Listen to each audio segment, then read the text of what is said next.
আজ হচ্ছে রমজানুল মুবারক মাসের 15 তারিখ, আর বাকি মাত্র 15। চাঁদ হিসাবে 29 হতে পারে, 30 হতে পারে। আমাদের মাঝে একটা প্রচলন ভাষা আছে, যেটা ভাষাটা আমরা প্রয়োগ করি, এটা শুদ্ধ নয়। এই ভাষাটা ব্যবহার করা সঠিক নয়। সেটা কি?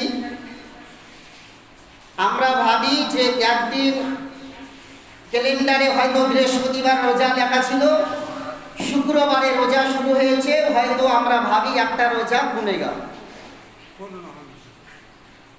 একটা রোজা কম হবে। আরবি অনুযায়ী আল্লাহ তাবারক তাআলা চন্দ্রের হিসাবে 12টি মাস আল্লাহ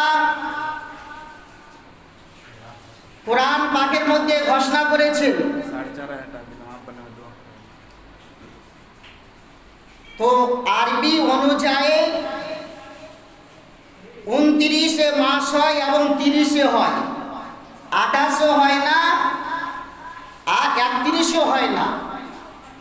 ইংরেজি অনুযায়ী 28 মাস হয়, 29 হয়, 30 হয়, 31 হয়। বাংলাতে 32 মাস হয়। আপনারা শিক্ষিত লোক, প্রায় ব্যক্তির ছেলে মেয়ে স্কুলে হোক, কোনো নার্সারি স্কুলে হোক, লেখাপড়া করে, টিউশন পড়ে। 28 মাস হলো, বেতন যদি 300 টাকা হয় টিউশনে, তো 1 মাস 28 হলো, আমরা বলি 1 মাসের বেতন দিতে হবে।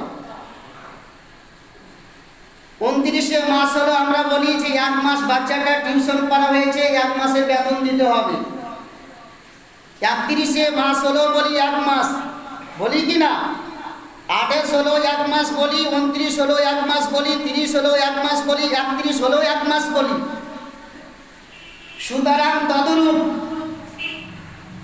আল্লাহর হিসাব অনুযায়ী 29 হলো আপনার রমজান মাসের 1 মাস রোজা, আর 30 হলো আপনার 1 মাস রোজা। এতে কমে যাওয়ার কোনো প্রসঙ্গ বা প্রশ্ন ওঠে না।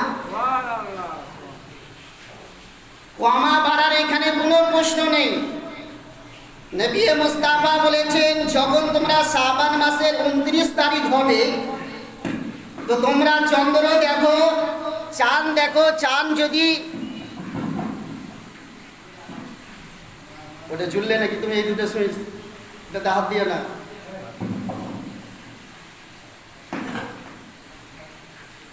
তো নবী মুস্তাফা বললেন, শাবান মাসের 29 তারিখে চাঁদ দেখো। চাঁদ দেখতে পারলে রোজা রাখো, নচেত চাঁদ না দেখতে পেলে, কোনো সাক্ষ্য বা দাওয়া না পেলে, তোমরা পূর্ণ 30 তারিখ তোমরা পূর্ণ করে নিঃসন্দেহে তোমরা রোজা রাখবে। তদ্রূপ তোমরা রমজান মাসে যখন 29 তারিখ হবে, 29টা রোজা, তদ্রূপ তোমরা সেই দিন চাঁদ দেখো। চাঁদ দেখতে না পেলে তোমরা পূর্ণ 30 তারিখ তোমরা পূর্ণ করে তোমরা নিঃসন্দেহে ঈদুল ফিতরের নামাজ আদায় করো।